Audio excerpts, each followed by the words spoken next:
I still remember the exact moment I realized I'd wasted a decade of my life. It wasn't when he first called me worthless, or when he borrowed my credit card for the 5th time, or even when I caught him texting his ex at 3 a.m. It was on my 30th birthday, standing in our cramped apartment bathroom, staring at my reflection while distant laughter from my so-called birthday celebration filtered through the thin walls. The woman looking back at me had dark circles under her eyes, skin that had lost its glow, a forced smile that never quite reached those tired eyes anymore. I barely recognized myself. And in that moment, with the harsh fluorescent light highlighting every worry line, every feature exhausted by endless arguments and sleepless nights, I finally asked myself the question I'd been avoiding for years. How did I get here? I'd just turned 30, and what did I have to show for it? A boyfriend who couldn't hold down a job longer than 6 months, a savings account drained from covering his temporary financial situations, a career put on hold because his fragile ego couldn't handle my success, friends I'd drifted away from because he always found something wrong with them, family I rarely spoke to because he inevitably started an argument before or after every visit. I splashed cold water on my face, hoping to wash away the revelation. It didn't work. Once seen, it couldn't be unseen. I wasn't just unhappy, I was trapped in a life that was slowly killing me. And the worst part? I had helped build this prison, brick by brick, excuse by excuse, for almost 10 years. Mia? What the hell are you doing in there? His voice, slightly slurred from the beers he'd been downing all evening, broke through my thoughts. Your friends are asking where you went. Get out here. Friends. Right. The 3 people who had shown up were more his friends than mine these days. My real friends had given up trying to maintain our relationships years ago, tired of my constant cancellations and Eric's barely concealed hostility. Coming, I called back, plastering on that familiar fake smile before opening the door. Eric stood there, tall and still handsome in that careless way that had first attracted me at 21, back when I thought his joblessness was just a temporary setback, when I believed his criticism was just honesty and his jealousy was a sign of how much he loved me. When I was too young to recognize the red flags for what they were. Jesus, you look like shit, he said, eyes flicking dismissively over my carefully chosen dress, the one I'd saved up for months to buy. 30 hitting you hard, huh? Just like that. No hug. No happy birthday. Just another casual cruelty I was expected to laugh off. I don't know what changed in that moment. Maybe it was that milestone birthday. Maybe it was the stark bathroom lighting that had shown me the truth. But instead of nodding or forcing a laugh as I normally would, I just stared at him, really looked at him. The slightly bloated face from too much beer, the faded band t-shirt with a stain near the collar, the entitled expression of a man who had never faced consequences for anything in his life. What? He demanded, uncomfortable under my scrutiny. Nothing, I replied, that practiced smile sliding back into place. Let's go back to the party. But something had shifted inside me. A tiny crack in the foundation of lies I'd built my 20s upon. I didn't know it then, but that moment in the bathroom mirror was the beginning of the end. The first domino in a chain that would ultimately lead me here, to freedom, success, and yes, revenge. Not that I thought about revenge that night. I was still too broken, too conditioned to accept my lot. That would come later. That night, I just went through the motions. I cut the cheap cake Eric had grudgingly picked up from the grocery store. I opened the handful of thoughtless gifts. I thanked everyone for coming as they left early, clearly sensing the tension simmering beneath the surface. And later, when Eric passed out on the couch, too drunk to even make it to bed, I sat alone in our darkened kitchen, a single candle still burning on what remained of my birthday cake, and I made a wish. Not for love or happiness or any of those things I'd wished for in years past. No, I wished for strength. The strength to finally see the truth about my life, my relationship, and most importantly, myself. Be careful what you wish for. Sometimes it comes true in ways you never expected. The real breaking point came 3 weeks after my birthday. 3 weeks of that tiny crack widening inside me, of seeing Eric with new eyes, of silently cataloging every criticism, every put-down, every manipulative comment. I'd been working extra shifts at the insurance office, desperately trying to rebuild some savings after Eric had borrowed money for yet another business venture that would never materialize. It was almost midnight when I got home, feet aching, head pounding from a day of staring at claims forms. The apartment was dark except for the blue glow of the TV. Nothing unusual there.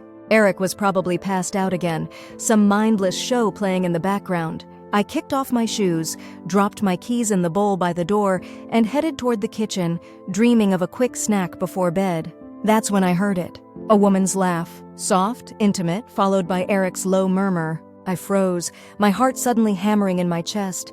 The sound came from our bedroom, the door slightly ajar, a thin beam of light slicing through the darkened hallway. In movies, this is where the heroine would storm in, screaming accusations. Or maybe she'd quietly back away, too devastated to confront the betrayal. I did neither. Instead, I moved silently toward that sliver of light, my body on autopilot while my mind raced to catch up. The scene that greeted me wasn't even surprising, not really. Eric and a woman I vaguely recognized from the bar he frequented, half-empty wine glasses on my nightstand, clothes scattered across my meticulously vacuumed carpet. The sheets I'd washed just yesterday now tangled around their bodies. I should have felt something, rage, heartbreak, anything. Instead, I felt nothing. A vast, empty nothing that was somehow worse than pain. As if my emotions had finally shut down after years of abuse, protecting what little was left of my spirit. I watched for a moment, detached, almost curious about my own lack of reaction. Then, without making a sound, I backed away from the door. I retrieved my keys from the bowl, slipped my shoes back on, and left. I don't remember driving to Valerie's place. Val was my oldest friend, one of the few who had kept trying to stay in touch despite Eric's best efforts to isolate me. We'd known each other since high school, been roommates in college. She'd never liked Eric, had seen through him from the beginning. He's a taker, Mia. She'd warned me. And you're a giver. It's a dangerous combination. I hadn't spoken to her in months, not since Eric had created a scene at her husband's birthday dinner, claiming Val had deliberately tried to embarrass him by mentioning a job opportunity. It was classic Eric, twisting a kind gesture into an imagined slight, creating drama to prevent me from maintaining any relationship that didn't include him. It was just past midnight when I knocked on her door. When she opened it, her initial surprise quickly morphed into concern. Mia? What's wrong? I opened my mouth to explain, to tell her about the woman in my bed, about the emptiness inside me. Instead, something else entirely came out. I think I've been in an abusive relationship for the past decade. The words hung in the air between us. I'd never said them aloud before, never even allowed myself to think them. Abusive, such a heavy word. A word for broken women, for victims. I'd never seen myself that way. Val didn't look shocked. She didn't question or demand details. She simply opened her arms, and for the first time in years, I let someone hold me while I fell apart. I know, she whispered against my hair. I've been waiting for you to see it too. I spent that night on Val's couch, wrapped in a blanket that smelled of fabric softener and normalcy. She didn't push me to talk, didn't overwhelm me with advice or questions. She just sat beside me, a silent presence while I stared into space, trying to process 10 years of my life with new clarity. Morning came, and with it, my phone exploded with messages. Eric, alternating between angry demands about where I was and pathetic apologies for what I'd seen. I turned the phone off without responding. What happens now? Val asked, placing a cup of coffee in front of me. I wrapped my hands around the warm mug, drawing comfort from its heat. I don't know. I guess I leave him. The words sounded so simple. Leave him. As if it were just a matter of packing a bag and walking out the door. As if there weren't 10 years of financial entanglement, emotional manipulation, and systematically destroyed self-confidence to contend with. You can stay here as long as you need, Val offered. The guest room is yours. I nodded, grateful but overwhelmed. I need to get some things from the apartment. Clothes, documents. I should do it while he's at work. If he went to work? Eric's current job as a bartender was the longest he'd kept a position in years, a whole 8 months. But his shifts were inconsistent, and he frequently called out when he didn't feel like going in. I'll come with you, Val said, her tone making it clear this wasn't up for debate. Just to be safe. Safe. Another word I'd never associated with my relationship with Eric. Had I ever felt unsafe? He'd never hit me, never physically threatened me. His weapons were words, manipulations, emotional blackmail. Did that count as unsafe? The fact that I even had to ask myself that question was answer enough. Okay, I agreed, suddenly grateful for the backup. Let's go this afternoon. I spent the morning in a daze, borrowing clothes from Val, mechanically going through the motions of showering and dressing.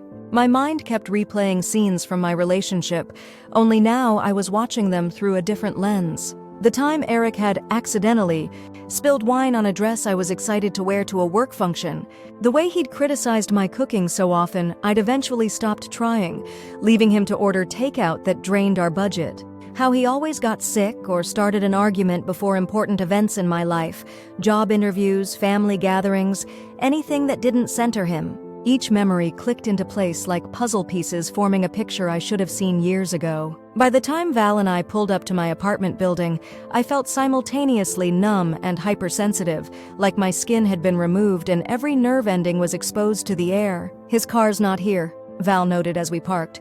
"That's good." We took the elevator to the 5th floor, and I found myself holding my breath as I unlocked the door, half expecting Eric to be waiting on the other side, ready with excuses and manipulations. But the apartment was empty and destroyed. It looked like a tornado had swept through. Furniture overturned, pictures smashed, clothes strewn everywhere. In the kitchen, plates lay shattered on the floor. The message was clear. Eric had come home, found me gone, realized I had seen him with another woman, and lost control. "Jesus Christ," Val murmured, surveying the damage. "Mia, this is who he really is." I finished for her, stepping carefully over a broken lamp. "This is who I've been living with for 10 years. The destruction was bad, but what made my stomach truly drop was the targeted nature of it. My things had borne the brunt of his rage. My books were torn apart, pages scattered like wounded birds across the floor. My small collection of ceramics, pieces I'd carefully collected over the years, had been systematically smashed. The painting my grandmother had left me hung in shreds from its frame. It was personal, deliberate, a message written in destruction. If I dared to leave, he would annihilate everything I cared about. "We should call the police," Val said, phone already in hand. "This is criminal damage." "No," I said quickly, surprising myself. "Not yet." Val looked at me, bewildered. "Mia, look at this place. He's dangerous." I shook my head, a strange calm settling over me as I surveyed the wreckage of my life. "Getting the police involved now will just complicate things. I need to be strategic." I moved through the apartment with newfound purpose, grabbing a suitcase from the closet and filling it with necessities. Clothes, toiletries, the important documents I kept in a fireproof box at the back of my closet, birth certificate, social security card, passport, financial records. Luckily, Eric had never shown any interest in paperwork or administrative details. Those had always been my job. As I packed, I saw evidence of Eric's continued presence. An empty vodka bottle on the counter that hadn't been there last night. Cigarette butts in a glass, though he claimed to have quit months ago. A punch hole in the bedroom wall, fresh enough that plaster dust still powdered the carpet below. He came back here after I left, I realized, zipping up the suitcase. Saw I was gone? Figured out I knew about the woman and lost it? All the more reason to file a police report, Val insisted. This is destruction of property, Mia. And it shows a pattern of behavior that could escalate. Something caught my eye then, something so small I almost missed it amid the chaos. My journal, the leather-bound book I'd kept hidden in my nightstand drawer, lay open on the floor. Pages had been ripped out, but enough remained to make it clear Eric had read my private thoughts. Had seen my doubts about our relationship, my dreams for a different future, maybe even early inklings of my recognition that something was very wrong between us. I picked up the tattered remains of my journal, and something shifted inside me. The numbness that had protected me since last night began to crack, giving way to the first stirrings of rage. "Let's go," I said, my voice steady despite the emotions churning beneath the surface. "I have everything I need for now." As we left the building, I glanced back one last time at the windows of what had been my home. 10 years of my life contained in those walls. 10 years I couldn't get back. "You okay?" Val asked as we drove away. "No," I answered honestly, "but I will be." I didn't know then how true those words would prove to be, or how long the road to okay would actually be. But in that moment, something fundamental had changed within me. The woman who had stared empty-eyed into the bathroom mirror on her 30th birthday was beginning to wake up, and she was angry. The next few weeks passed in a blur of practical matters. I filed a police report about the destruction of property, opened a new bank account at a different bank, changed my phone number, and took a leave of absence from work, using accumulated vacation time I'd never felt free to use before. Eric alternated between harassment and pleading. He showed up at my workplace before I went on leave, causing such a scene that security had to escort him out. He sent emails ranging from vicious accusations to tearful apologies. He got mutual friends to reach out on his behalf, feeding them stories about how I'd abandoned him without explanation, how worried he was about my mental health. I weathered it all from the safety of Val's guest room, feeling like I was watching scenes from someone else's life. The emotional detachment that had initially worried me now seemed like a gift. It allowed me to think clearly, to make decisions without the fog of guilt and misplaced loyalty that had clouded my judgment for so long. "You need therapy," Val told me one evening, after I'd recounted yet another manipulative tactic Eric had attempted. "Not because there's anything wrong with you," she added quickly, "but because you need professional support to process all of this." She was right. Finding a therapist became my next mission, and through a recommendation from Val's doctor, I connected with Dr. Sharma, a specialist in trauma and abusive relationships. Our first session was both brutal and revelatory.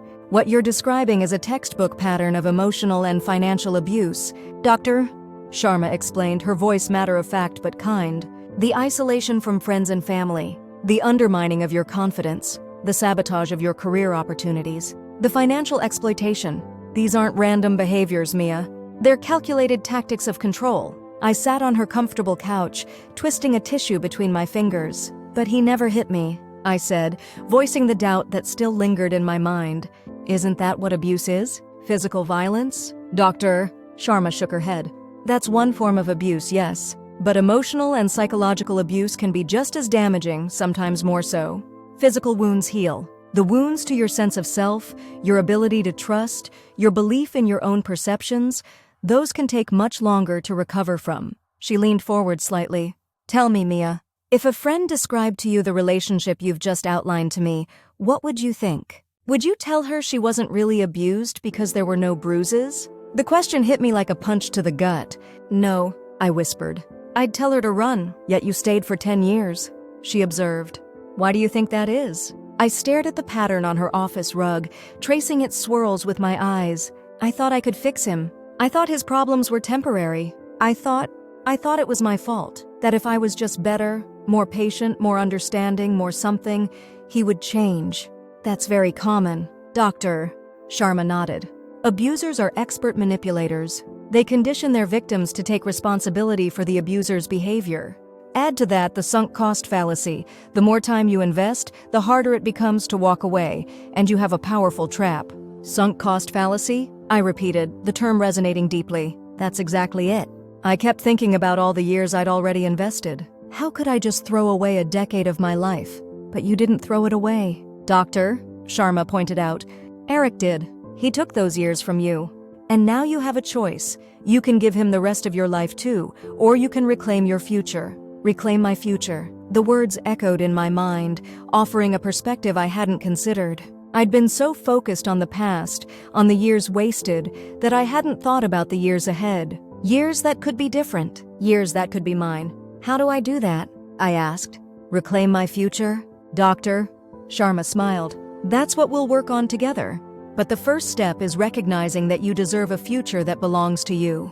Do you believe that, Mia? Did I? After years of being told I was selfish for having ambitions, unreasonable for having needs, demanding for having expectations, did I truly believe I deserved better?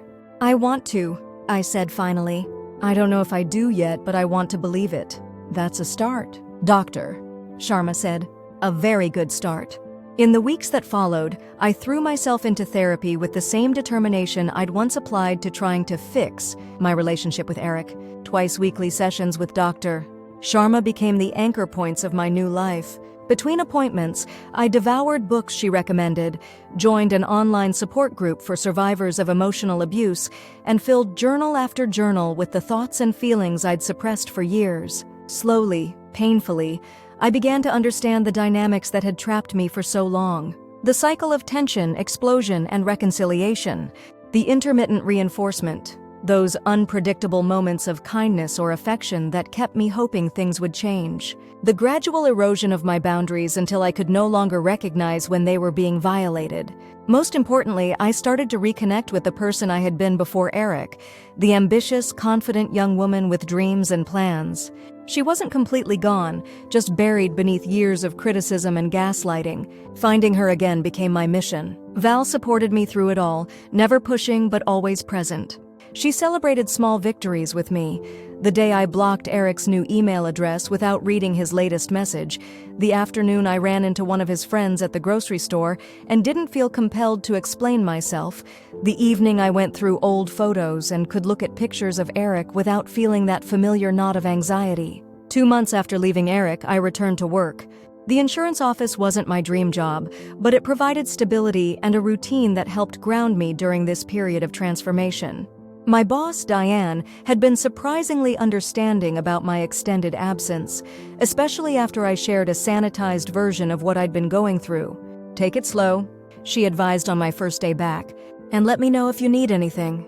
I settled back into the rhythm of work, finding unexpected comfort in the mundane tasks of processing claims and answering customer calls.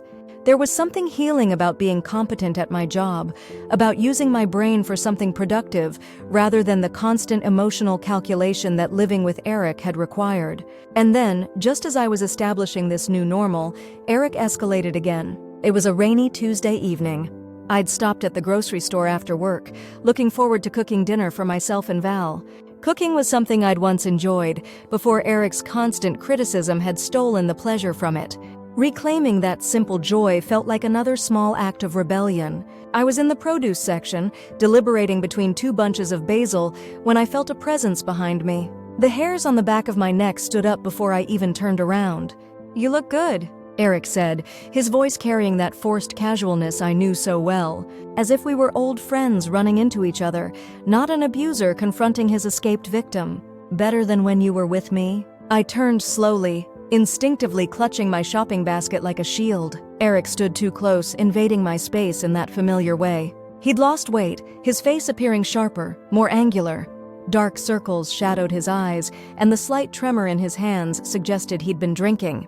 "What do you want, Eric?" I asked, proud of how steady my voice sounded despite the adrenaline flooding my system. "Can't a guy say hello to his girlfriend?" he replied, a dangerous edge beneath the lightness of his tone. "Ex-girlfriend?" I corrected, taking a small step back. "We're not together anymore. Haven't been for months." His smile tightened. "Come on, Mia. We both know this little independence kick of yours is temporary. You're just trying to teach me a lesson, right? Make me appreciate you more?" He reached out, attempting to touch my face. "Message received. I miss you. The apartment's a mess without you." I jerked away from his touch, bumping into the produce display behind me. A few tomatoes rolled onto the floor. "Don't touch me. And don't contact me again. I've moved on." His expression darkened, the facade of friendliness dropping away. "Moved on to what? You think you're better than me now? That you can just throw away 10 years like they meant nothing?" People were beginning to stare. An older woman with a cart full of groceries hovered nearby, clearly sensing the tension. A store employee had paused in restocking a nearby shelf. "I'm not doing this," I said, keeping my voice low but firm. "Not here, not anywhere. Our relationship is over. Please leave me alone." I tried to step around him, but he shifted, blocking my path. "You'll regret this," he said, his voice dropping to that quiet, menacing tone I'd heard so many times before. "You think your life is better without me? I made you, Mia. You were nothing before me. And you'll be nothing again?" Something inside me snapped then. Not in fear, but in clarity. I looked at this man who had dominated my life for a decade and saw him truly, not as the charming, troubled soul I'd spent years trying to save, nor as the terrifying monster who had destroyed my apartment in rage. Just a pathetic, small man desperate to maintain control over someone who had finally seen through him. "Move, Eric," I said, my voice clear and commanding in a way it had never been with him before. "Move, or I'll call security and have you removed." Perhaps it was my tone, or the fact that the store employee was now openly watching us, phone in hand. Whatever the reason, Eric stepped aside, his face contorted with anger and something else, surprise maybe. He wasn't used to this version of me, the one who didn't placate or apologize. "This isn't over," he called after me as I walked away, my heart hammering but my steps steady. "You hear me, Mia? This isn't fucking over." I didn't look back. I abandoned my shopping and went straight to my car, hands shaking as I fumbled with the keys. Only when I was locked inside did I allow myself to fall apart, great gasping sobs that seemed torn from some deep, wounded place inside me. But even through the fear and shock, something else was emerging. A strange, fierce pride. I had stood my ground. I hadn't crumbled in the face of his intimidation. The Mia from 6 months ago would have apologized, would have tried to smooth things over, would have gone home with him just to avoid a scene. This new Mia had looked him in the eye and refused to be controlled. I called Val from the parking lot, explaining what had happened in broken sentences between lingering sobs. "I'm calling the police," she said immediately. "This is harassment. You can file for a restraining order." "I will." I agreed, surprising myself with my readiness to take this step. "But not tonight. I just want to come home now." Home. Val's guest room had become home, more of a home than the apartment I'd shared with Eric had ever been. A safe space where I could breathe, think, exist without constant evaluation and criticism. That night, after Val had made sure all the doors and windows were locked, after we'd eaten delivery pizza instead of the meal I'd planned to cook, after I'd called Dr. Sharma for an emergency phone session, I lay in bed staring at the ceiling. Eric's words kept repeating in my head, "This isn't over." And the most terrifying part was that I believed him. His appearance at the grocery store wasn't random. He'd either followed me there or had been watching my routine long enough to predict where I'd be. Either possibility sent chills down my spine, but alongside the fear, another emotion was taking root. Anger. Not the helpless rage I'd felt when discovering the wreckage of my apartment, but something colder and more focused. For too long, I'd been reacting to Eric, running, hiding, trying to recover from the damage he'd done. Always on the defensive, always responding to his moves rather than making my own. Maybe it was time for that to change. I reached for the journal I kept beside my bed and began to write. Not the processing of emotions Dr. Sharma had encouraged, but something different. A plan. If Eric wasn't going to let me move on peacefully, if he was determined to keep this twisted connection between us alive, then perhaps I needed to take control of how this story ended. I wrote late into the night, ideas flowing in a dark stream of consciousness. By the time exhaustion finally pulled me under, I had the outline of something that made my heart race with equal parts fear and excitement. The next morning, I filed for a restraining order against Eric. It was granted temporarily, with a court date set for a permanent order. I provided the police with details of the apartment destruction, the workplace incident, and now the grocery store confrontation. They took it seriously, especially when I showed them the increasingly threatening texts and emails he'd sent before I changed my number. "These kinds of situations can escalate," the officer warned me, a middle-aged woman with kind eyes and a no-nonsense manner. "Be vigilant. Vary your routines. Consider staying somewhere he doesn't know about." I nodded, thanked her, and left the station with the paperwork that legally required Eric to stay at least 500 feet away from me, my workplace, and Val's apartment. It felt like a shield, however flimsy, but I knew better than to rely on it completely. The restraining order was part of my protection, yes. But the plan taking shape in my mind, that was my true armor. I began gathering information, not in an obsessive way, but methodically, the way I might research an important work project. I created a secure email account that I only accessed through a VPN. I started a document recording everything I could remember about Eric's habits, weaknesses, secrets, and vulnerabilities. 10 years with someone gives you a lot of ammunition if you choose to use it. Eric had cost me my 20s. He'd systematically dismantled my self-esteem, isolated me from loved ones, derailed my career ambitions, and drained my finances. He'd taken so much from me. Time, opportunities, peace of mind. And now he was threatening my hard-won recovery, my chance at a fresh start. I wasn't going to let that happen. This time I wasn't running away. This time I was fighting back. The temporary restraining order kept Eric physically at bay for several weeks. He tested its boundaries with drive-bys past Val's apartment and my workplace, always careful to maintain the required distance. I documented each sighting meticulously, building a case for the permanent order hearing. Meanwhile, I continued therapy with Dr. Sharma, though I kept my emerging plan to myself. Somehow I knew she wouldn't approve of the direction my thoughts were taking. She encouraged forgiveness and moving on, not for Eric's benefit, but for my own healing. And while I understood the wisdom in that approach, another part of me rejected it. Why should I forgive and forget? Why should Eric walk away unscathed while I spent years rebuilding what he had destroyed? The simmering anger that had awakened in me that night after the grocery store confrontation didn't fade. It crystallized into something harder and more purposeful. Not the kind of rage that burns hot and fast, but a cold, patient determination. I began the first phase of my plan almost accidentally. At a session with Dr. Sharma, I mentioned my stalled career ambitions, how I'd once dreamed of completing my business degree and moving into financial advising or corporate consulting, but had put those dreams aside when Eric subtly sabotaged every attempt I made at advancement. "It's not too late, Doctor," Sharma pointed out.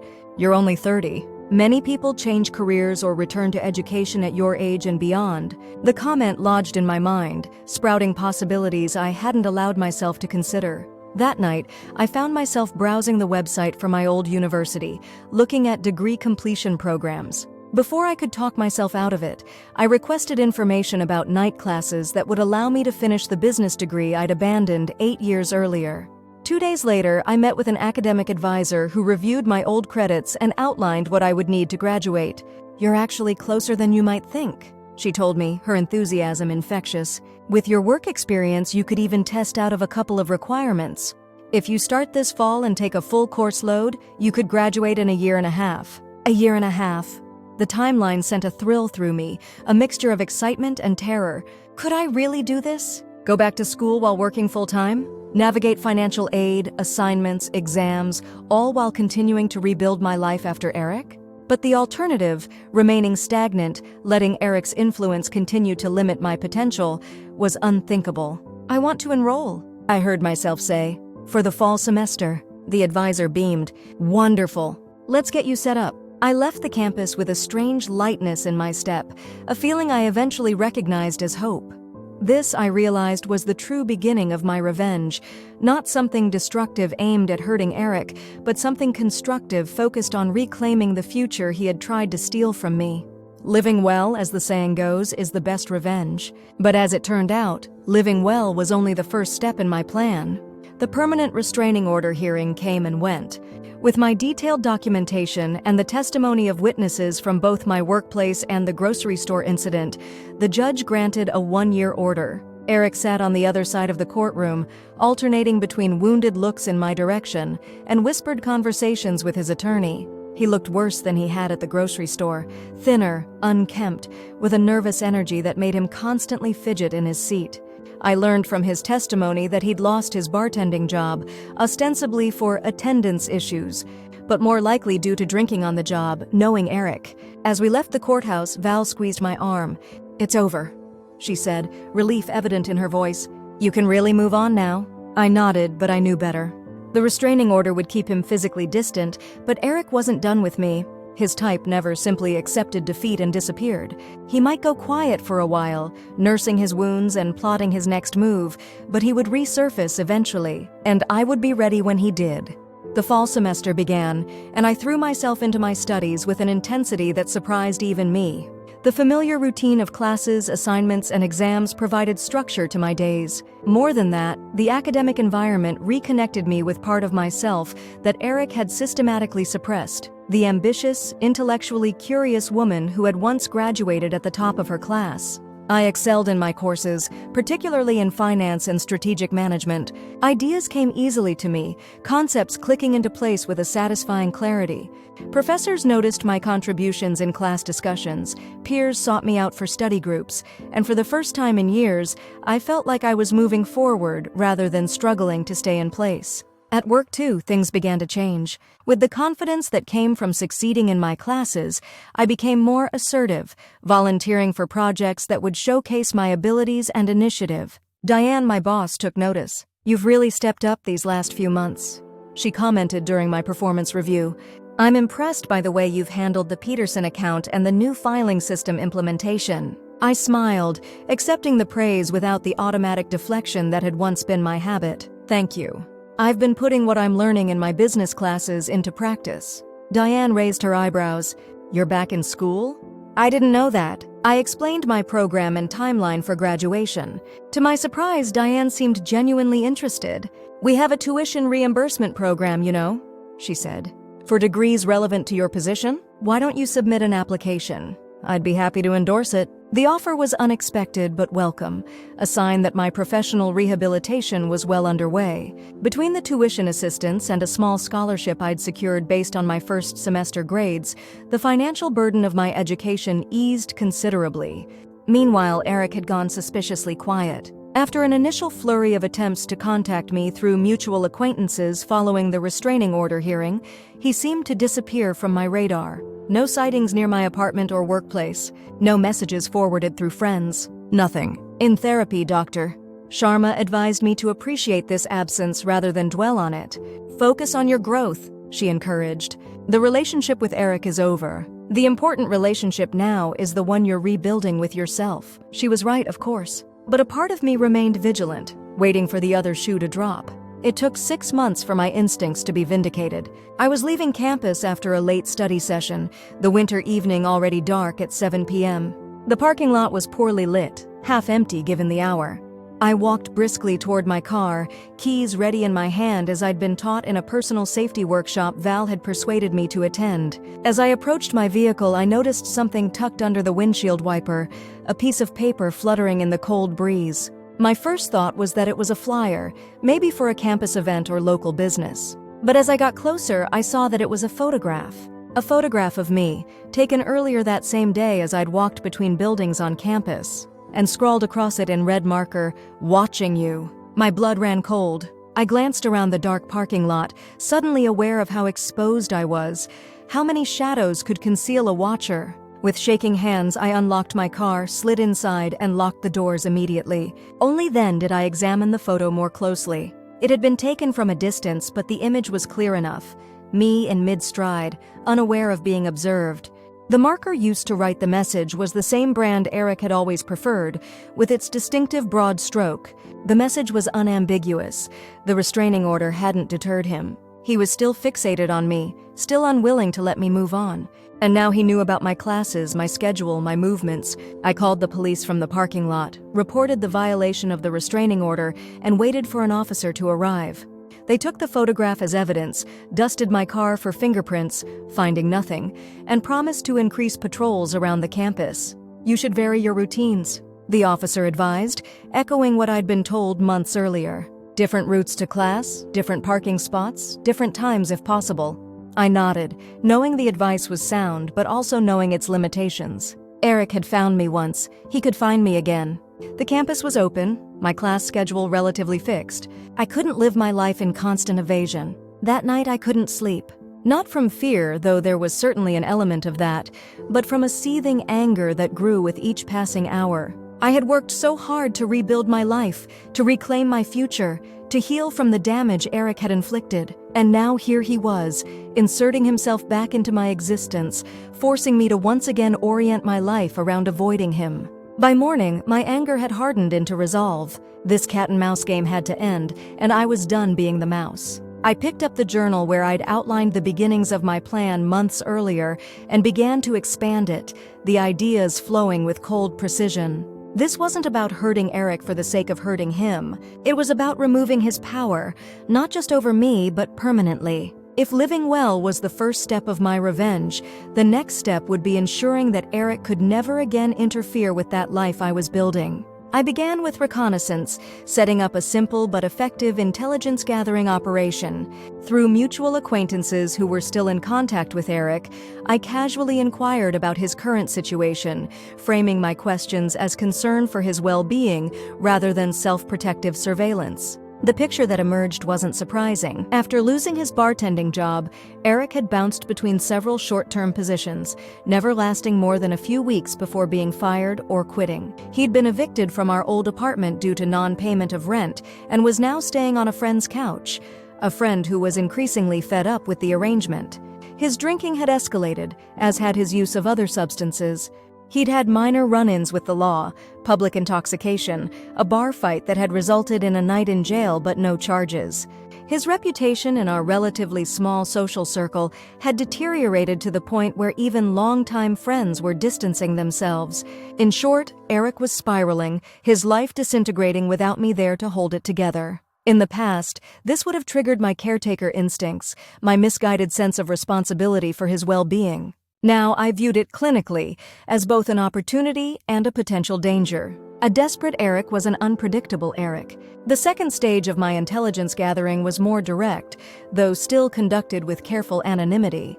I created a new social media profile using a generic name and stock photo, then infiltrated some of the online spaces where Eric spent time: Reddit communities, gaming forums, the Facebook groups he frequented. It was in these digital spaces that I found the most disturbing evidence of his ongoing obsession with me: posts ranting about an unnamed ex who had ruined his life, thinly veiled threats about making her pay, questions about how to get around a restraining order without getting caught. I documented everything, saving screenshots, recording dates and times, building a comprehensive picture of Eric's deteriorating mental state and his fixation on me. The information was unsettling but also useful. It confirmed what I already suspected, that Eric wouldn't stop until he was forced to stop.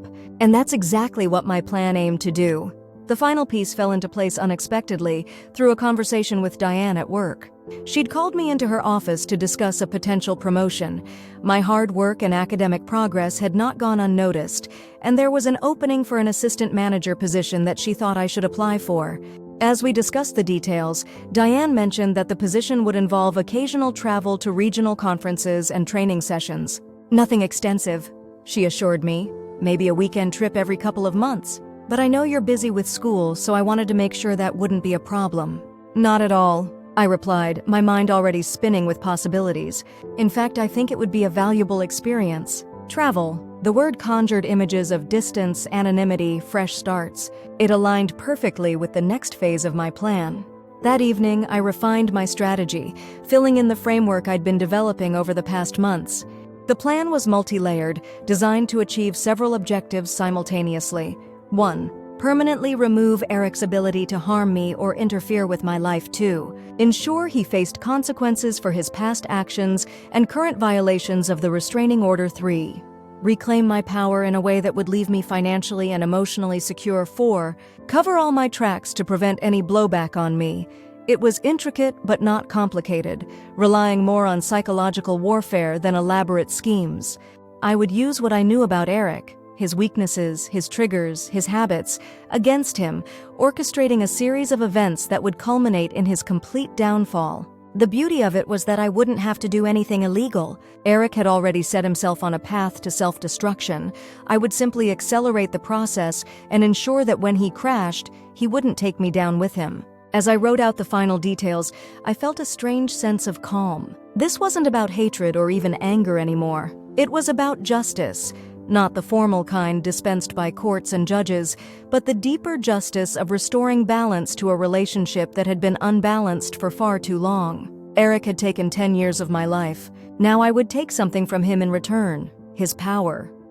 I initiated phase 1 of my plan with meticulous attention to detail. First, I needed to draw Eric out, to provoke a response that would both give me leverage and reveal his current state of mind. The bait was simple but effective. I accidentally allowed information about my schedule to leak through a mutual acquaintance. Details about a study group I supposedly attended every Thursday evening in the campus library, always staying until closing time, always walking back to my car alone in the nearly empty parking lot. It was a trap, of course. I never went near the library on Thursdays. Instead, I recruited 2 trusted classmates, both former military, both aware of my stalker situation though not Eric's identity, to keep watch from inconspicuous positions around the parking lot. I also alerted campus security to potential suspicious activity without mentioning Eric specifically. For 3 weeks, nothing happened. I began to wonder if my intelligence was flawed, if Eric had somehow moved on after all. Then, on the 4th Thursday, my phone buzzed with a text from Marcus, one of my watchful classmates. "Subject spotted near the library entrance. Dark hoodie, keeping to shadows. Matches your description." My heart raced, not with fear but with a grim satisfaction. Eric had taken the bait. I texted back a simple "proceed as planned," then settled in to wait at Val's apartment, where I'd been all evening. The plan was straightforward. Marcus and Thao would observe but not engage, documenting Eric's movements with the small body cameras they both wore, leftover equipment from their military days, used now in their work as private security contractors. If Eric simply watched the library, they would continue surveillance. If he attempted to approach what he thought was my car or showed any threatening behavior, they would alert campus security, who were already on standby. At 10:45 p.m., my phone lit up with another message from Marcus. Subject placed something under windshield of the decoy vehicle. Security alerted. We're maintaining position. The decoy vehicle was an older model of my car. Same make, same color, different plate, borrowed from Thau's sister and parked in my usual spot. We had anticipated that Eric might leave something, another threatening note or photo like before, or perhaps something worse. At 11:02 p.m., the final text arrived, subject apprehended by security. Item recovered. You'll want to see this. An hour later, Marcus and Thau arrived at Val's apartment, bringing with them a small package sealed in a plastic bag and a USB drive containing the surveillance footage. Campus security has him, Marcus reported. Police are on their way. He claimed he was just leaving a surprise for his girlfriend, but security called it in as a restraining order violation. I nodded, my attention focused on the package Eric had left. Carefully opening the plastic bag, I removed what appeared to be a small gift box wrapped in silver paper. I didn't touch it directly, using gloves as Marcus had advised. Inside the box was a bracelet, a delicate silver chain with a heart-shaped locket, and a note. Remember our first date? I'm still the same guy. Give me another chance. The bracelet looked new, but the message made my skin crawl. Our first date had been to a movie, after which Eric had given me a similar bracelet. I'd worn it for years, until it had mysteriously disappeared, during an argument when I'd mentioned applying for a promotion at work. Eric had later claimed I must have lost it due to my carelessness. The manipulation was so transparent now, the appeal to nostalgia, the implied connection between us, the subtle message that he was watching and remembering. The footage is more interesting, Thau said, inserting the USB drive into Val's laptop. He wasn't just dropping off a gift. The video showed Eric approaching the decoy car, placing the package under the windshield wiper, then circling the vehicle. He tested the door handles, peered through the windows, and spent several minutes examining the interior. Then, most disturbingly, he took out his phone and appeared to make a call while looking toward the library entrance. He was waiting for you, Marcus concluded. The gift was just an excuse to make contact. If you'd actually been there, he didn't need to finish the thought. We all knew what might have happened. Within hours, Eric was formally charged with violating the restraining order. The evidence was irrefutable: the surveillance footage, the gift with its manipulative note, his presence in a location where he had no reason to be except to contact me. Given his previous violations and the restraining order already in place, the judge denied bail. Phase 1 had succeeded beyond my expectations. Eric was in custody, no immediate threat to me, and facing real consequences for his actions. But this was just the beginning. Phase 2 required more subtlety. While Eric was detained, I implemented the next steps of my plan. First, I employed a private investigator, a contact of Marcus's with experience in digital forensics, to fully document Eric's online activities.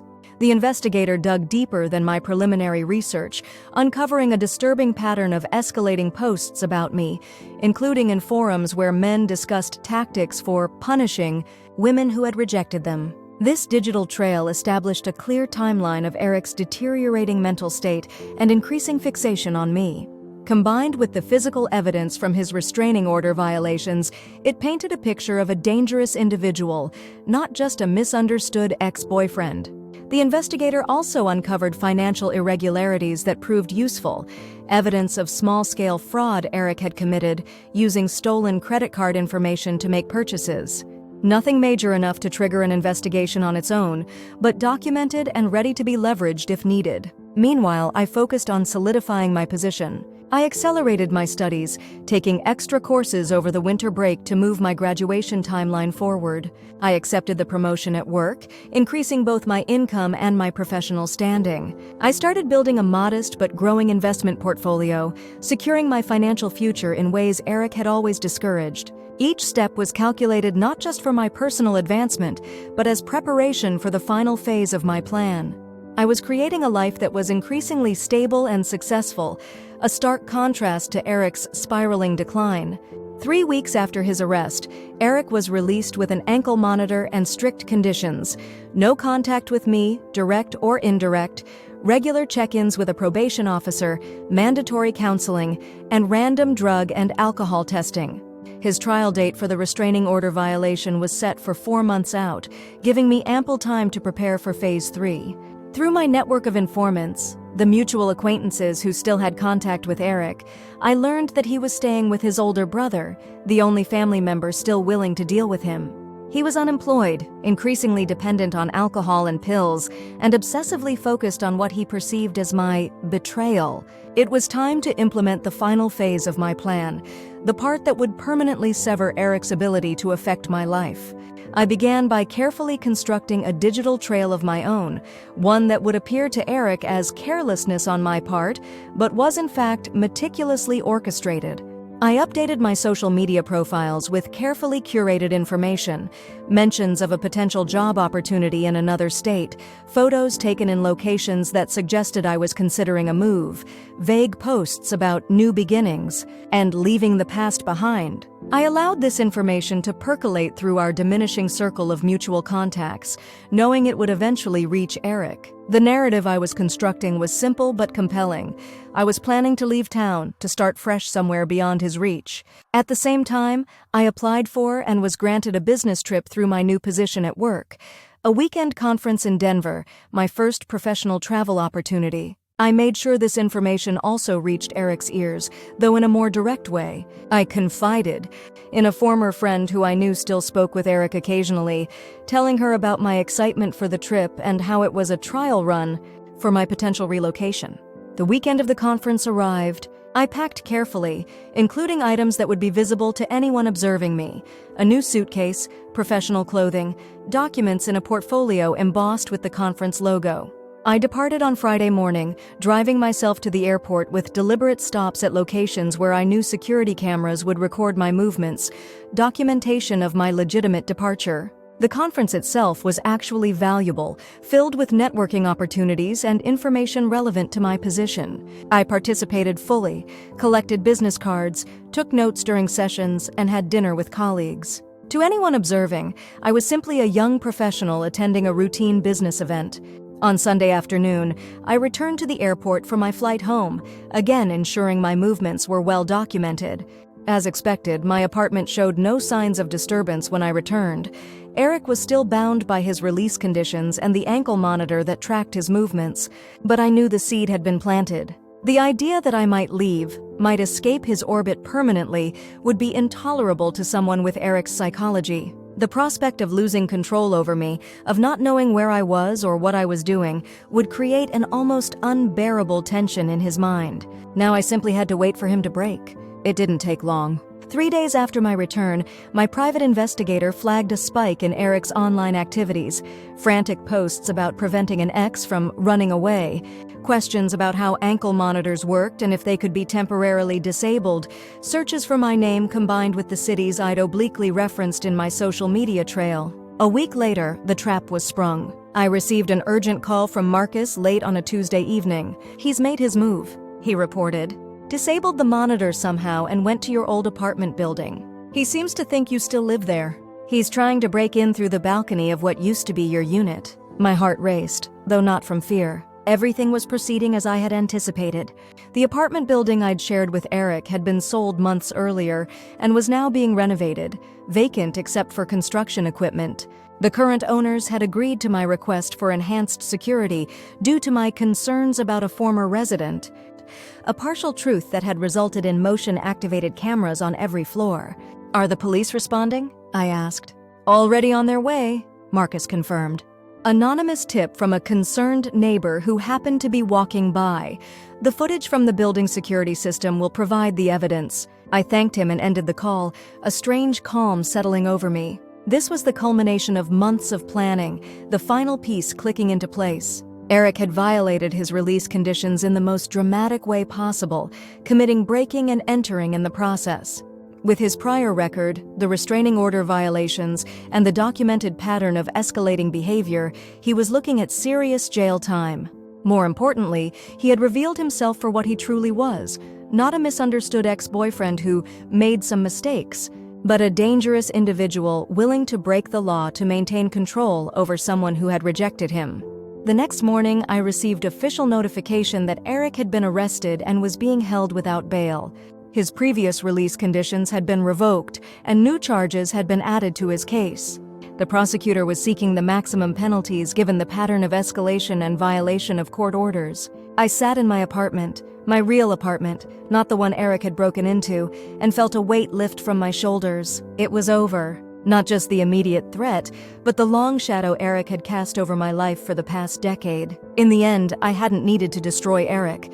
He had destroyed himself, driven by the same obsessive need for control that had characterized our entire relationship. All I had done was create the conditions that allowed his true nature to express itself, then ensured that the consequences would be sufficient to remove him from my life permanently. Is that revenge? Perhaps. But it felt more like justice. The restoration of balance to a deeply unbalanced situation. Eric had taken my 20s, had dimmed my light and limited my potential for nearly a decade. Now, as I approached my 35th birthday, I was reclaiming my power, my future, and my sense of self. 5 years passed with remarkable speed. I completed my business degree with honors, then went on to earn an MBA through a part-time program while continuing to advance in my career. The insurance company promoted me twice more before I eventually transitioned to a financial consulting firm, where my combination of practical experience and academic credentials made me a valuable asset. My relationship with Val evolved from rescuer and rescued to a balanced friendship built on mutual respect and shared experiences. I expanded my social circle, reconnecting with old friends and making new ones through work, school, and the community volunteer projects I'd begun participating in. I dated, cautiously at first, then with growing confidence as I learned to recognize healthy relationship dynamics and establish clear boundaries. I didn't rush into anything serious, taking time to understand my own needs and wants before considering commitment to anyone else. Therapy with Dr. Sharma continued for 2 years after Eric's incarceration, gradually transitioning from weekly sessions to monthly check-ins to occasional maintenance appointments. The deep work we did together helped me recognize and heal the patterns that had made me vulnerable to Eric's manipulation in the first place, the people-pleasing tendencies, the excessive empathy that became self-sacrifice, the difficulty setting and maintaining boundaries. As for Eric, he received a 5-year sentence for the combined charges of restraining order violations, breaking and entering, and the credit card fraud my investigator had uncovered. I testified at his sentencing hearing, providing a victim impact statement that was both honest about the harm he had caused and devoid of the emotional triggers that might have fed his sense of continued connection to me. I kept track of his status through the victim notification system, not out of ongoing fear or obsession, but as a practical matter of personal security. When he was eventually released, I had already moved to another state for a career opportunity, my contact information unlisted, my social media locked down, my new life well established and secure. On my 35th birthday, I celebrated by closing on my first home, a modern townhouse in a vibrant neighborhood with large windows that filled every room with light. The down payment came from my carefully managed investments and savings, the mortgage approved based on my excellent credit score and stable employment history. That evening, as friends gathered in my new living room for a housewarming combined with birthday celebrations, I stepped outside for a moment of quiet reflection. The spring air was mild, the sky deepening into twilight, the first stars just beginning to appear. 10 years earlier, I had stared into a bathroom mirror and seen a stranger, a diminished version of myself worn down by years of abuse and manipulation. Now, I recognized the woman I had always been meant to become, confident, accomplished, at peace with her past and excited for her future. My phone buzzed with a news alert, a feature I'd set up years ago and occasionally forgot to disable. The headline caught my eye: "Local man found living in homeless encampment after release from prison." The accompanying photo showed Eric, nearly unrecognizable, gaunt, weathered, his once handsome features distorted by years of substance abuse and hardship. The article was brief, noting his arrest for trespassing and public intoxication, mentioning his prior convictions without details. I stared at the image for a long moment, searching for any emotional response within myself. Satisfaction, perhaps, or vindication. Maybe even pity, but there was nothing. Just a calm acknowledgement of a fact.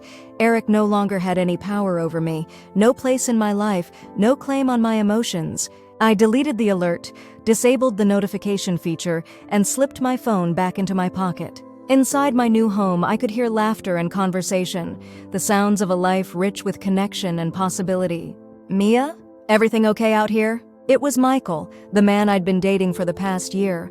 Kind, stable, respectful of my boundaries and supportive of my ambitions. I turned to him with a genuine smile, the kind that reached my eyes and warmed my whole face. "Everything's perfect," I said, meaning it completely. And it was. I had survived not just Eric's abuse, but my own complicity in it. I had rebuilt not just my external circumstances, but my inner world. I had reclaimed not just my present, but my future. I had wasted my 20s on an abusive loser, yes. But at 35, I was thriving in ways I once couldn't have imagined. And that, my success, my happiness, my freedom, was the most complete revenge possible.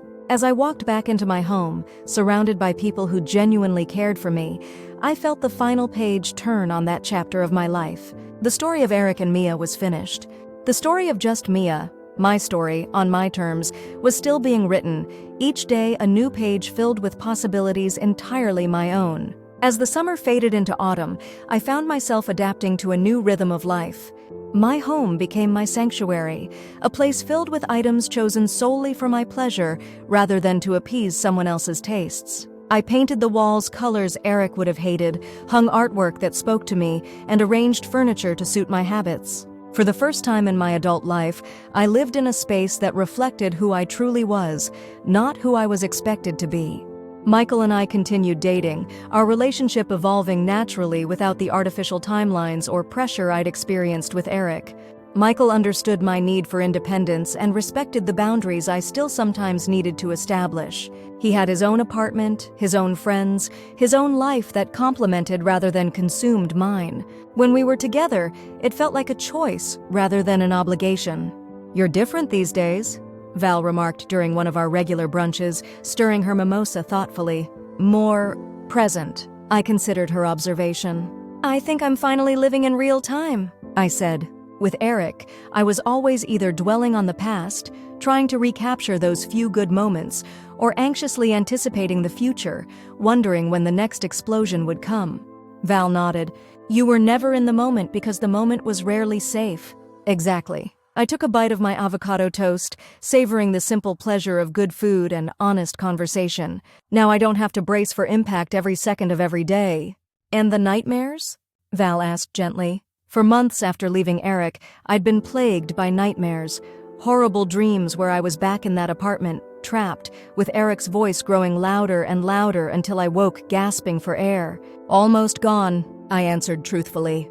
"Maybe once a month now, and they're less intense." "Doctor?" Sharma says that's normal. Trauma leaves traces that take time to fade. What I didn't mention to Val was the news alert about Eric that I'd seen on my birthday. I'd told no one about it, not even Michael or Dr. Sharma. It felt like a secret epilogue to a story I'd already finished telling. But in quiet moments, I sometimes found myself thinking about that photo. Eric's hollowed-out face, the bewildered anger in his eyes, so familiar yet distant, like looking at a stranger who resembles someone you once knew. I hadn't sought out more information about him.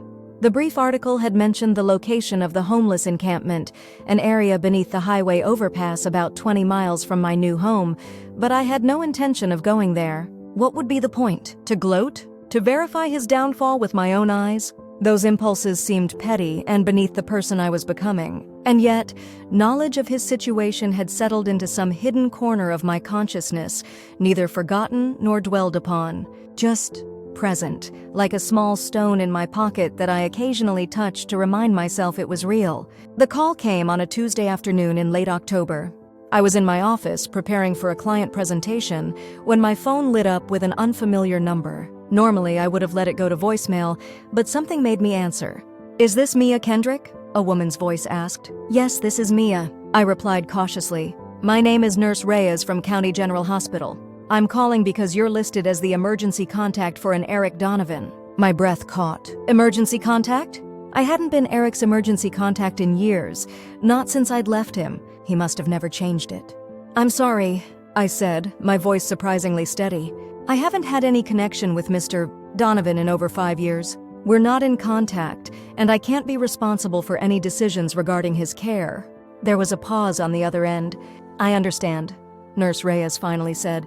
"But I should inform you that Mr.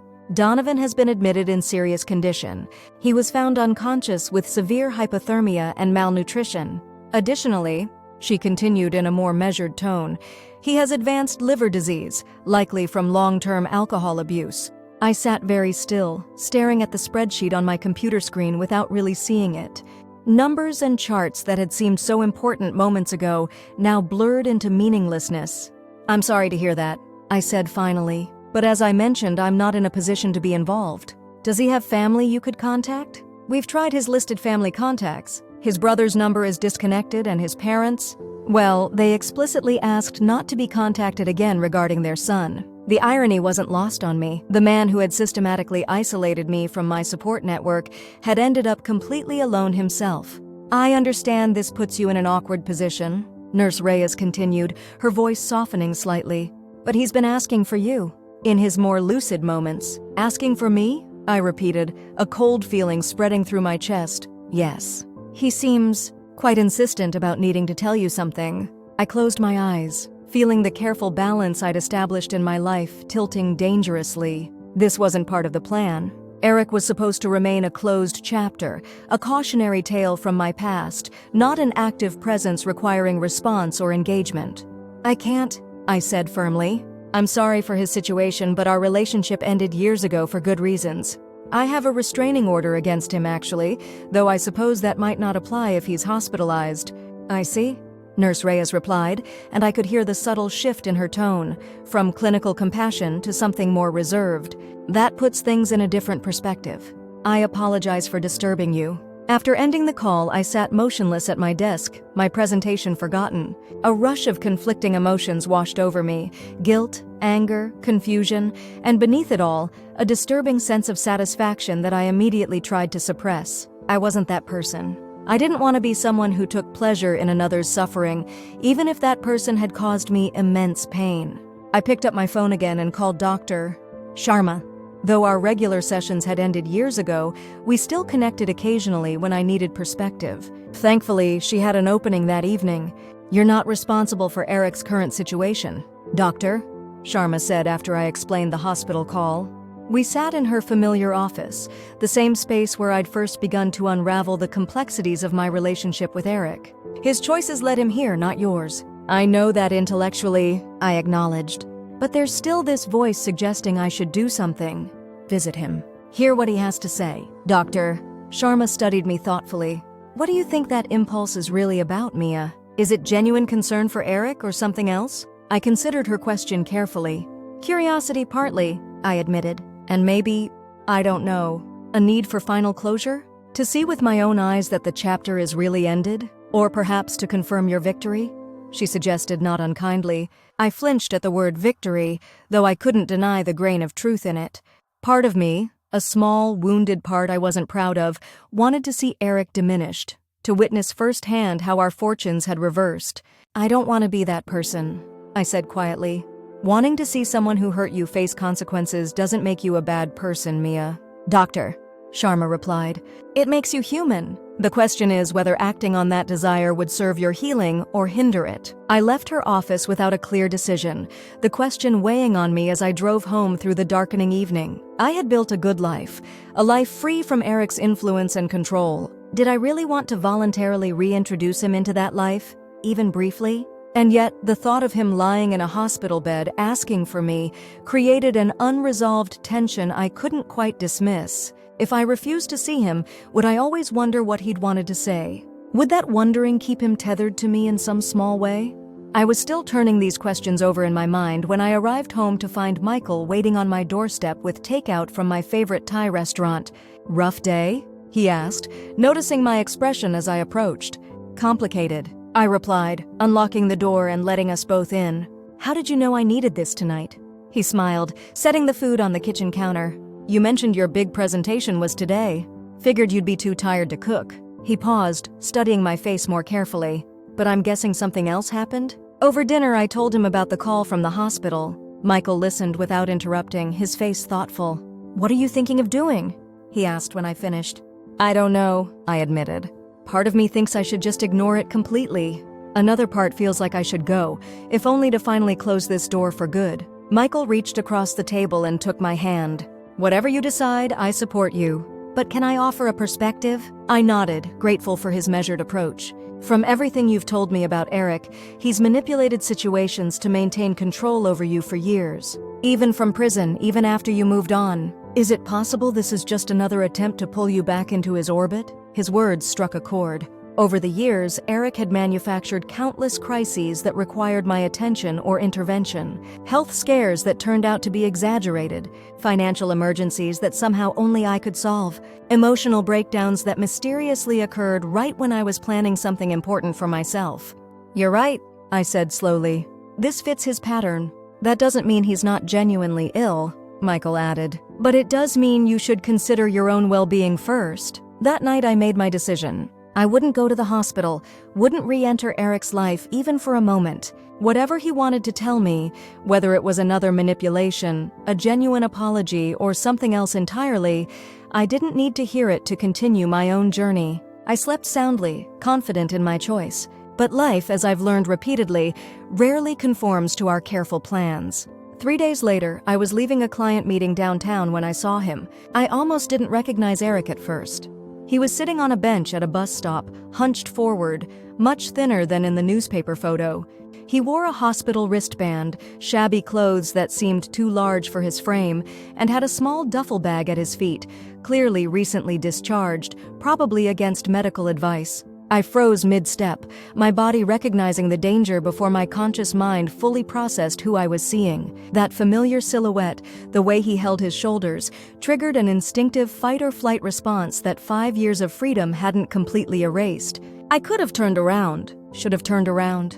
There was no reason for me to approach him, every reason, in fact, not to. And yet, I found myself moving toward the bench, drawn by a compulsion I couldn't quite name. Eric. He looked up at the sound of his name, and the shock of his appearance hit me full force. His once handsome face was ravaged, skin sallow and papery, eyes yellowed and sunken, a patchy beard failing to hide his gauntness. He looked 20 years older than his actual age. For a moment he seemed confused, as if he couldn't place me. Then recognition dawned in his eyes. "Mia?" His voice was a rasp, barely audible above the street noise. "Is that really you?" I remained standing, maintaining distance between us, acutely aware that we were in public, surrounded by people. Safe. "The hospital called me," I said evenly.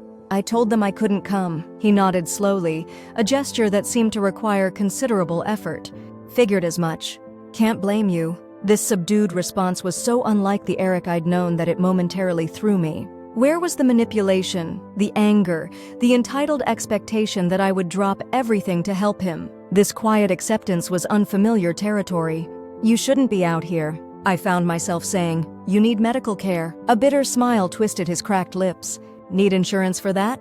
Or money?" He gestured vaguely at his bag. "Got discharged as soon as I was stable.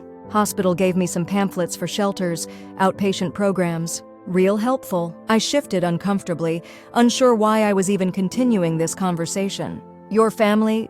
Gone." He cut me off. "Dad died last year? Mom moved to Florida with her new husband.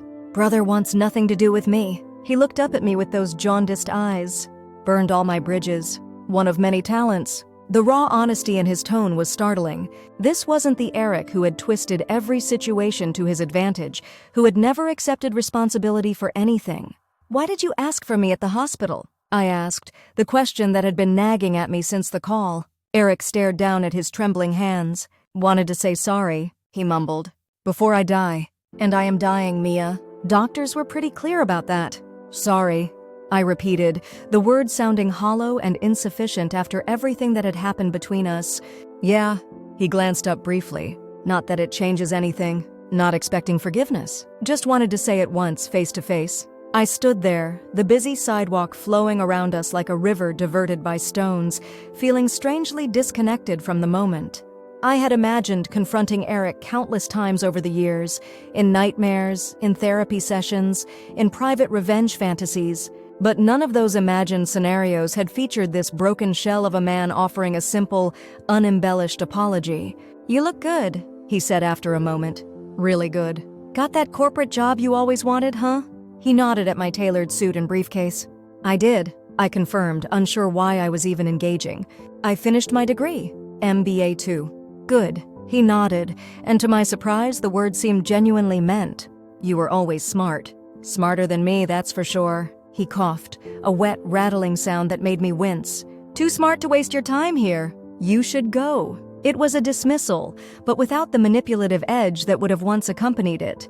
No guilt trip, no veiled attempt to make me stay. Just a simple acknowledgement that I had better places to be. I should have felt triumph in that moment. Here was Eric, the man who had systematically destroyed my self-confidence, admitting I was smarter than him. Here was the abuser who had controlled my every move for a decade, now unable to control even his own health or housing situation. If revenge was what I had wanted, surely this moment should have satisfied that desire completely. Instead, I felt a complex emotion I couldn't immediately identify. Not pity exactly, and certainly not love or longing for what we'd once had. Perhaps it was simply the heavy recognition of human frailty, the stark reality that the monster of my past was, in the end, just a deeply flawed, self-destructive man. Why did you do it? I asked suddenly, the question emerging from some deep place I hadn't realized still needed answers.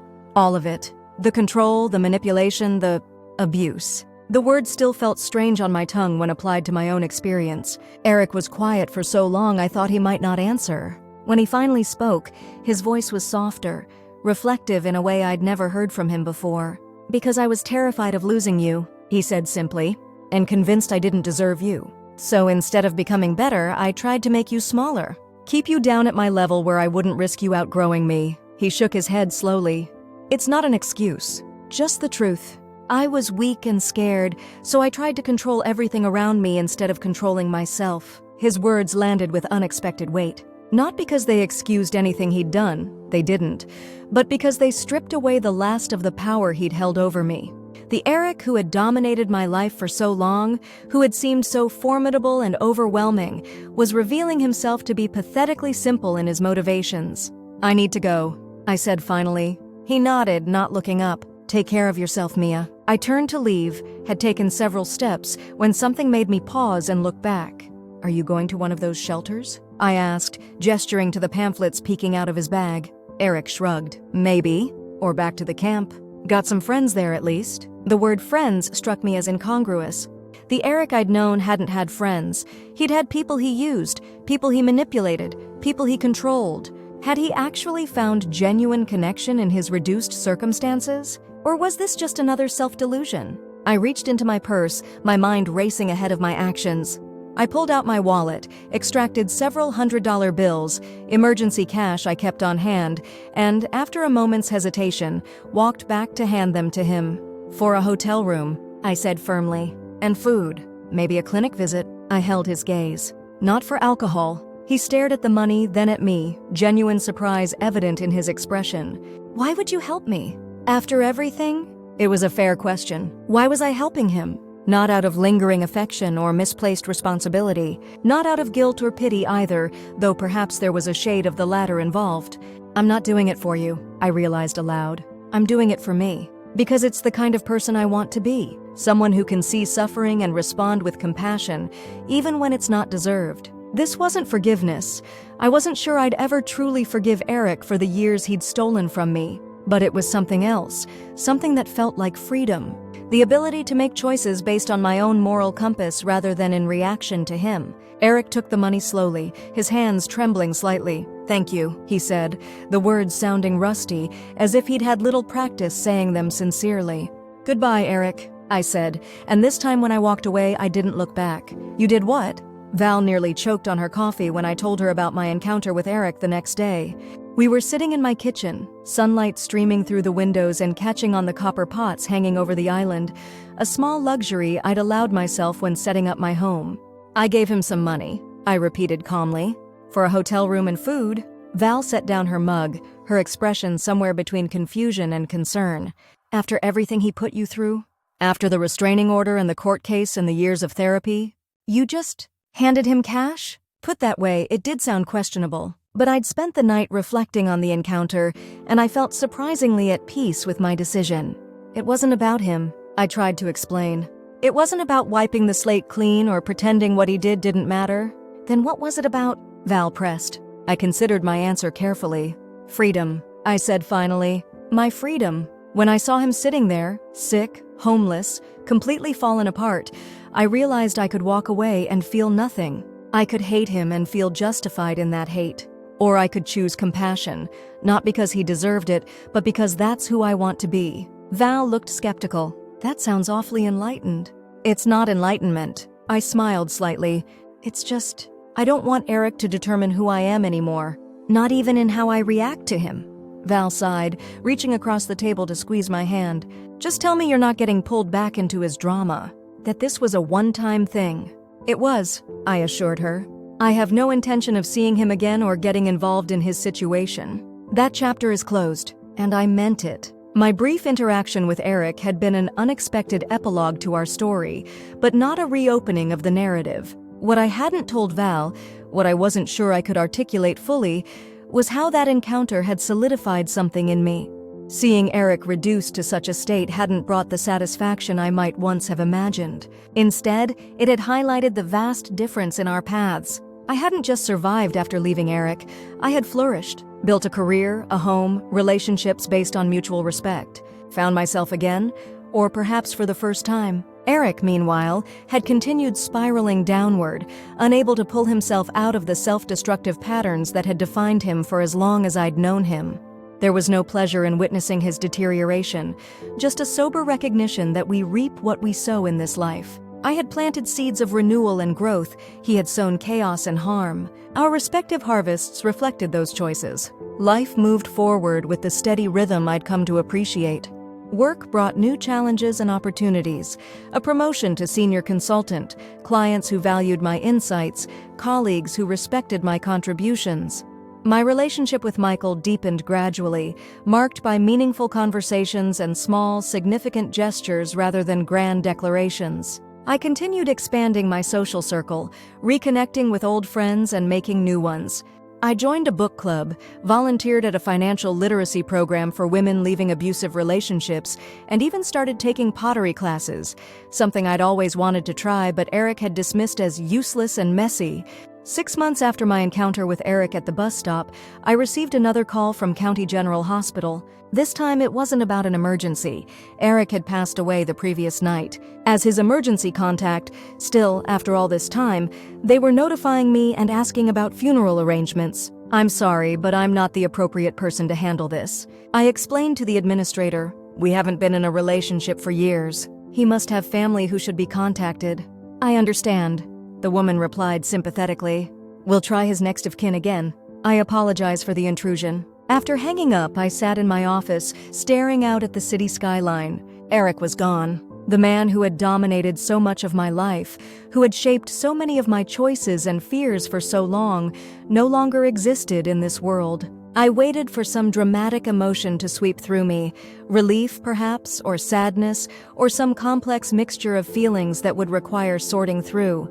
But what I actually experienced was much quieter, a gentle sense of finality, like the soft closing of a door in a distant part of a house. I didn't attend the funeral. I didn't send flowers or a card. Those gestures would have been performative, motivated by social expectation rather than genuine sentiment. Instead, I made a donation to a local shelter that specialized in helping people with addiction issues. It seemed a more fitting acknowledgement. That evening, I sat on my patio as the sun set, a glass of wine in hand, and allowed myself to fully process the news. Eric was dead. The person who had hurt me most in this world, who had taken so much from me, could never hurt me or anyone else again. Yet his death didn't feel like the closure I had once imagined it might be. The truth was, I had already found my closure long before, not in Eric's downfall or in his absence from the world, but in my own reconstruction. In the careful, intentional building of a life that reflected my values and desires. In the reclamation of my power, my voice, my future, Michael found me there as darkness fell, stars beginning to appear in the clear night sky. He sat beside me, not speaking at first, respecting the contemplative mood he sensed. I heard about Eric, he said finally. News traveled quickly in our interconnected world. Are you okay? I considered the question seriously. Yes, I said, realizing the truth of it as the word left my mouth. I really am. Do you want to talk about it? I shook my head, then reconsidered. There's not much to say, honestly. It feels distant, like hearing about the death of someone I read about in a book once. Michael nodded, understanding without requiring elaborate explanation, one of the many qualities I cherished in him. I was thinking about time. I continued, watching the last crimson streaks fade from the horizon. I spent nearly 10 years with Eric. That's almost a third of my life at that point. 10 years that shaped me, scarred me, nearly broke me. I took a sip of wine, gathering my thoughts. For a long time after I left him, I focused on what those years cost me. The opportunities missed, the friendships lost, the person I might have become without his influence. That's natural, Michael said quietly. You were grieving for a significant portion of your life. I was. I agreed. But today, thinking about Eric's death, I realized something. Those 10 years weren't just stolen time. They were also educational in a terrible way. Michael raised an eyebrow, waiting for me to elaborate. Everything I am now, my strength, my boundaries, my understanding of healthy relationships, my appreciation for independence, all of it was forged in the contrast between what I had with Eric and what I knew deep down I deserved. I turned to face him directly. I'm not grateful for the abuse. I'll never frame it that way, but I am accepting of the fact that those experiences are part of what made me who I am today. And I like who I am today. Michael reached for my hand, interlacing our fingers. I like who you are today too, he said simply. Every facet, every scar, every hard-won piece of wisdom. We sat together as full darkness embraced the city, lights twinkling below us like earthbound stars. There, in that quiet moment of connection, I felt the last lingering shadow of Eric's influence dissolve completely. He had taken my 20s, yes, consumed a decade of my life with his needs, his control, his damage. But my 30s had been about reclamation, about building something new from the ashes of that relationship. And now, as I approached 40, I was no longer defined by either the abuse I had suffered or the revenge I had briefly contemplated. I was simply defined by my choices, my values, the life I continued to create each day. Eric was gone. His story ended in tragedy and waste. But my story continued, expanding in directions he could never have imagined or allowed. In the end, that was the true revenge, not his homelessness or his illness or even his death. The real victory was this. While he had remained trapped in the same destructive patterns until his final breath, I had transformed, evolved, thrived. I had wasted my 20s on an abusive loser, yes, but I had reclaimed everything that followed. And in doing so, I had won the only battle that ever truly mattered, the fight to become fully, authentically myself. The invitation arrived on a crisp autumn morning 5 years later, my 20th college reunion. I stood in my kitchen, coffee in hand, examining the embossed card with its promises of reconnection and reflection. 2 decades since graduation. 2 decades since I'd been that bright-eyed young woman with big plans and boundless confidence, before Eric had entered my life and slowly dimmed that light. Are you thinking of going? Michael asked, looking up from his tablet where he was reading the morning news. After 3 years of marriage, he still maintained his habit of spending weekend mornings at my kitchen island. Now our kitchen island in our new home, a beautiful Victorian we'd renovated together. I'm not sure, I admitted, setting the invitation down. It would be interesting to see everyone after all this time. What I didn't say was that the prospect of explaining my life journey to former classmates felt both daunting and strangely appealing. How do you summarize 2 decades that contained both profound damage and remarkable recovery? How do you explain that you lost a decade but found yourself in the process? I think you should go, Michael said thoughtfully. Close the circle. He was right, of course. There was a certain symmetry to returning to the place where I'd been before Eric, now fully reclaimed and reconstructed. A way of connecting my present self to the young woman I'd been, acknowledging both the continuity and the transformation between those 2 versions of Mia. The reunion weekend arrived with perfect early October weather, clear skies, crisp air, leaves turning brilliant shades of red and gold across the campus. I checked into the hotel where most alumni were staying, then spent the afternoon walking familiar paths, marveling at how much had changed and how much remained exactly as I remembered. The welcome reception that evening was held in the grand hall of the Alumni Center. I dressed carefully in a deep blue dress that made me feel both elegant and powerful, straightened my shoulders, and walked in alone. Michael had insisted this was a journey I should take independently. Mia Kendrick? Is that you? I turned to see Alicia Chen, my freshman roommate, approaching with a warm smile. We had been close once, before gradually drifting apart after graduation, before Eric had made maintaining friendships so difficult. "Alicia, you look amazing," I said, genuinely happy to see her familiar face. "So do you." She embraced me quickly. "I've been following your career a bit on LinkedIn. Impressive stuff. Partner at Meridian Consulting now, right?" I nodded, a surge of pride warming me. "Just made partner last year. It's been quite a journey." "I bet. And married too, I see." She nodded at my ring. "Anyone I would know?" "No, he's not an alum. His name is Michael. We've been married 5 years now." As the evening progressed, I moved through these conversations repeatedly, explaining my career trajectory, my marriage, my life in broad strokes that necessarily omitted the darker chapters. It wasn't dishonesty so much as curation. This wasn't the setting for unpacking trauma and recovery, until I found myself at the bar next to Jason Miller, who had been in several of my business classes and had known Eric peripherally. "So whatever happened with you and that guy, Eric, was it?" Jason asked after we'd exchanged the usual pleasantries. "You two were pretty serious back then, right?" The direct question caught me slightly off guard. Most people had avoided mentioning Eric, perhaps sensing it might be a sensitive topic. "We broke up a long time ago," I said simply, accepting my glass of wine from the bartender. "It wasn't a healthy relationship." Jason nodded, a flicker of understanding crossing his face. "I remember thinking he seemed controlling. Even back then, his perception surprised me. Had others seen what I hadn't been able to recognize?" "He was," I acknowledged, deciding in that moment to be a little more honest than I had been all evening. "It took me far too long to see it and leave." Jason's expression was free of judgment. "That happens more often than people realize. My sister was in something similar for years." He hesitated, then added, "I heard he passed away." "Eric, I mean—" "Yes, about 5 years ago," I confirmed. "I'm sorry," he offered, clearly unsure of the appropriate response. "Don't be," I said, my voice steady. "It's been a long journey, but I'm in a good place now." "Better than good, actually." We were interrupted by the announcement that dinner was being served, and the conversation naturally shifted as we moved to our assigned tables. But that brief exchange with Jason stayed with me throughout the evening.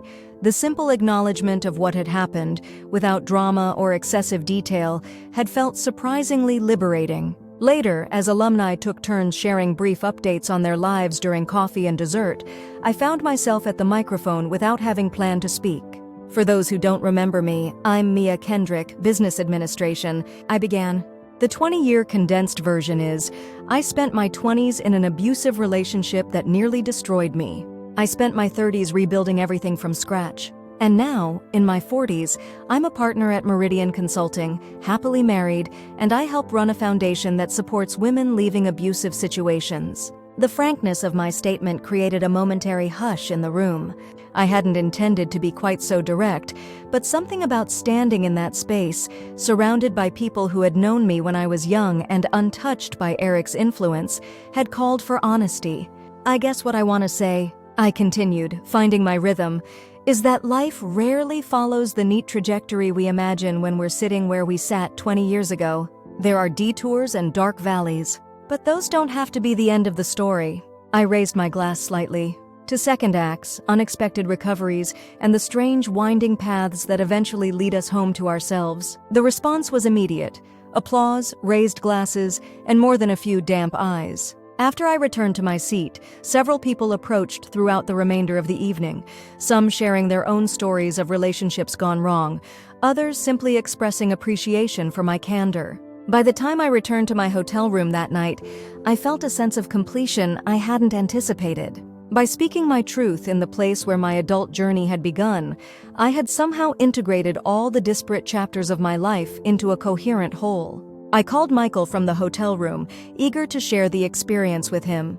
"It sounds like exactly what you needed," he said after listening to my account of the evening. "Coming full circle." It was, I agreed, gazing out the window at the campus lit by moonlight. "But also like opening a new chapter. I've never spoken so publicly about what happened with Eric before. How did it feel?" I considered the question carefully. "Powerful," I said finally. "Like reclaiming the narrative completely. My story isn't woman who wasted her 20s on an abusive loser anymore. It's woman who survived, rebuilt, and now helps others do the same. That's who you've always been to me," Michael said softly. from the moment we met. After we hung up, I stood by the window for a long time, reflecting on the strange, twisted path that had led me to this moment. If someone had shown 22-year-old Mia a glimpse of the devastation that lay ahead with Eric, she would have been horrified. But if that same young woman could see all that would follow, the recovery, the success, the love, the purpose, perhaps she would have understood that even the darkest chapters can serve the larger story. I thought of Eric then, not with anger or resentment or even pity, but with a kind of detached compassion. He had lived and died a prisoner of his own worst impulses, never breaking free of the patterns that destroyed everything he touched. His tragedy wasn't that he ended up homeless and alone. It was that he never found his way to a better version of himself, never experienced the profound satisfaction of rebuilding after destruction. I placed my hand against the cool glass of the window, looking out at the campus where my adult life had begun, before Eric, before the pain, before the long journey back to myself. In that moment, I felt a profound gratitude for every step of the path, even the darkest ones that had led me here. Yes, I had wasted my 20s on an abusive loser. But that waste had yielded an unexpected harvest, a life of intention, purpose, and hard-won wisdom. A life that was wholly mine, shaped by my choices rather than someone else's control. A life that might, in some small way, help others find their way out of their own dark valleys. And in the end, that wasn't just thriving, it was triumph.